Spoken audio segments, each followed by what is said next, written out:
দুপুরে আজ আমি আর শ্রীহু প্রায় টানা 2 ঘন্টা ঘুমিয়েছি। ঘুম থেকে উঠে দেখি আকাশ মেঘলা, পরিবেশটা ভীষণ সুন্দর।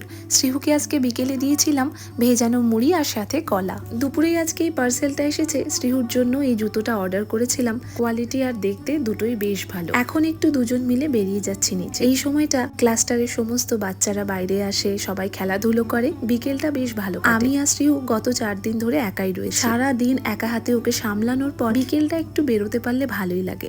আজকে এই পুলটাতে এসে বসেছিলাম। এত মাছ রয়েছে এখানে, বসে জলে পা রাখতেই মাছগুলো এসে পায়ে সুরসুরি দিচ্ছে। সন্ধ্যেবেলা বাড়ি ফেরার পর ভাবলাম কিছু অর্ডার করি। রাতে আজকে রান্না করার একদম ইচ্ছে নেই। ওয়াও চায়না থেকে অর্ডার করেছিলাম একটা কম্বো, যেটাতে ছিল চিলি অয়েল নুডলস আর সাথে ক্রিমি চিকেন বলস। পরিমাণ বেশ অনেকটা ছিল। আজকে রাতে ডিনারটা স্কিপ করতে হবে।